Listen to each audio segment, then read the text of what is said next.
Mike Bohn here in Norfolk with former UFC middleweight champion Michael Bisping, who will be working the commentary booth Saturday night for UFC on ESPN Plus 27. And Mike, pretty interesting card here, of course, in the main event, championship fight, vacant flyweight title, Joseph Benavidez, Deiveson Figueiredo. Just give me your initial impressions on this fight. Do you think with Henry Cejudo relinquishing the belt, this was the fight to make? Yeah, absolutely. I mean, when you look at Joseph Benavidez, here's a guy that's literally, been around that division forever. You think of the flyweights, you think of 125ers. Joseph Benavidez is one of the guys that you immediately think of. And, for me personally as well, but also for him, he feels like this is his destiny. He feels that all the pieces are falling into place now. When you look at him physically, his last three fights, they've been outstanding. I mean, he's looked pretty much unbeatable. And then now, as I say, Henry moved up a division. He's been stripped of that weight, that belt. So it's like everything's falling into place for Joseph Benavidez to finally be crowned as the champion.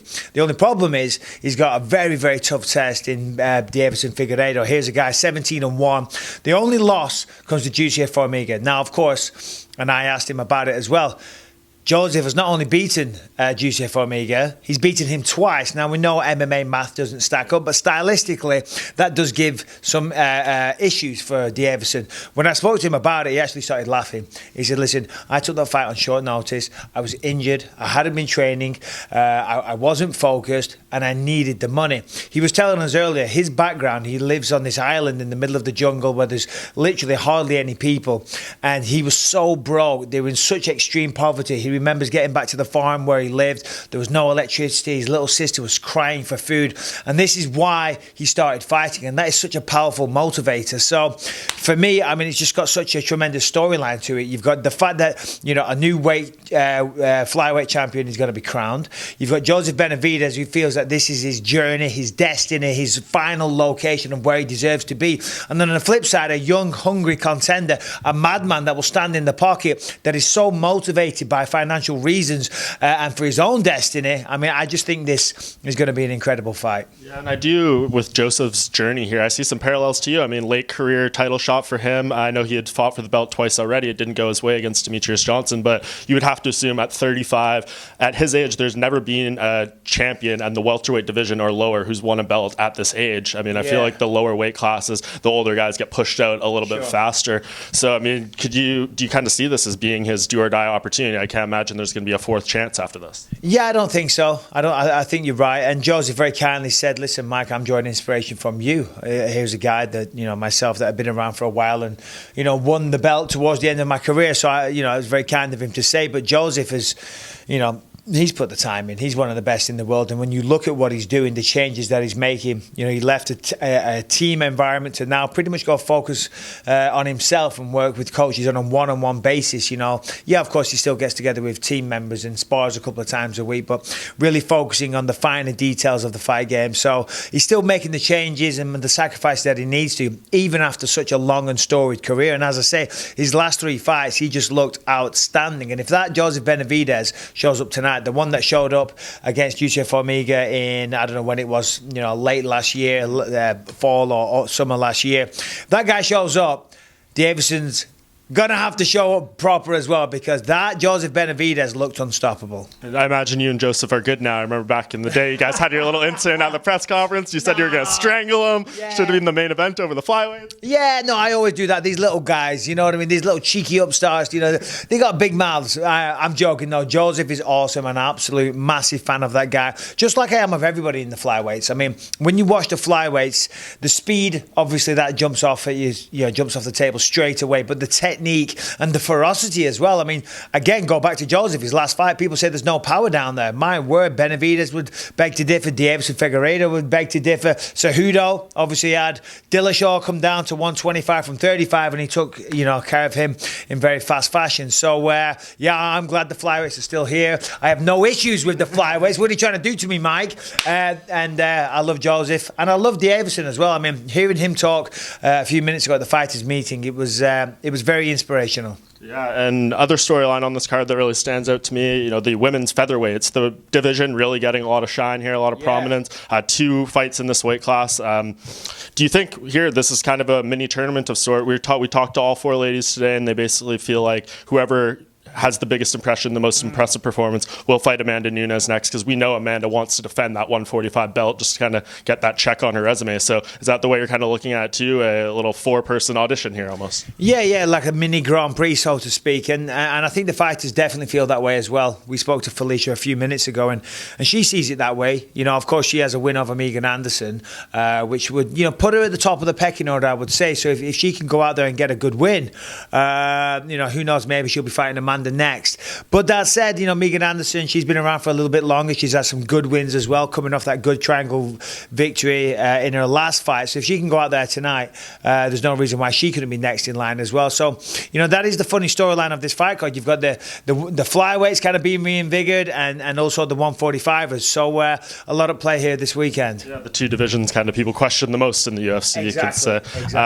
A lot of other stuff on this card, 7 newcomers in action. Anything else that you're looking forward to that really piques your interest on this lineup? Yeah, I'm really looking forward to seeing Tom Breeze fight. I mean, of course, he's English, but that's not the only reason. Tom is a tremendous fighter, tremendous athlete, and has bags of potential. And over the last couple of years, he's been working on a lot of psychological demons, shall we say. The physical side of things for Tom has always been there.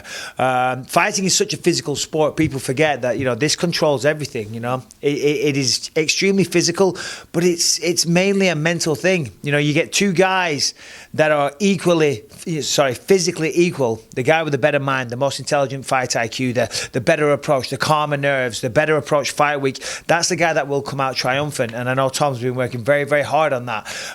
He's stepped away from the octagon for a little while. Physically, he looks incredible. I know he has the skills there. The physical side of things has been there forever, and now he's been working on this. So really intrigued to see the performance by him on Saturday. For sure. And last thing, to close out these previews, like to play a little game of likely or unlikely. I'll throw a couple scenarios your way. You can tell me what you think. The main event, Joseph Benavidez, Davidson Figueiredo, goes to a decision. Oh, I was going to say, don't ask me for a prediction. I can't do that. I'm commentating. But goes to a decision. Unlikely. Was that the answer? Yeah. Likely or unlikely? Lock me in at unlikely. Okay. One of these women's featherweight fights does produce Amanda Nunes' next opponent. She fights a winner from this card. Hold on. Likely. Yes, I believe that one of these women will fight Amanda Nunes for the 145 belt. And the worthy contender will be born this weekend. Yeah, and 12 fights on this card. We have more finishes than decisions. Oh, likely. Come on. It's going to be a great fight. Everybody's up for it. As I say, we just did the fighter meetings, and everyone's excited to come out here. And that's the fun thing about, there being so many people making their debut. Some new stars are going to be born. People coming into the UFC with a lot of pressure. Some people taking them on short notice fights, but that can often bring out the best in people when there's such pressure on their backs. To do this is very hard, and to finally get your call for the UFC, that means you're going to get the best out of these people. They're not going to be complacent. They're not thinking, I've definitely got another shot at this. They're going to leave it all inside the octagon on Saturday night. So I can't wait to see it. And last one, a little bit off the beaten path, but 7 days from Saturday, Israel Adesanya defends his middleweight title, likely or unlikely? Yoel Romero, Israel Adesanya. I got to say likely. I mean, contrary to popular belief, I'm a big fan of Yoel Romero. I love to watch him inside the octagon. Since I've stepped away from the sport, I enjoy him personally as well. I'm a big fan. I also think there's probably a reason why he hasn't achieved being the world champion yet. And I say that with respect, not disrespect. He has had multiple occasions and he's yet to achieve that. And when you look at Israel Adesanya, you look at the meteoric rise that he's had and the quick fashion in which he came to be the champion. I believe there's a reason for that. And there's probably a reason why Yoel has had the opposite effect. And as I say, I don't say that through disrespect. Yoel has got, extreme explosive power. He can explode in a second and knock anybody out. So Israel's going to have to be careful for that. Also, if Yoel uses his wrestling, which he hasn't been doing too much lately, but if he uses his wrestling, again, that's going to be hard for Israel. He has a great takedown defense, pretty much perfect so far. Anytime he's been taken down, he gets right back up. But again, Yoel is a different beast of a wrestler. So there's many ways Yoel can win, but there's many ways Israel can win. He's tall, he's lanky, he's rangy, he's got tremendous reflexes, and he's got the confidence. As I said before, this controls everything, and fuck me, Israel is in control of his feelings, his emotions, and his destiny. For sure. Well, that's next weekend, but this weekend, of course, is UFC on ESPN Plus 27 here in Norfolk. You can catch all the coverage on MMAJunkie.com, and of course, hear Bisping's great commentary in the booth.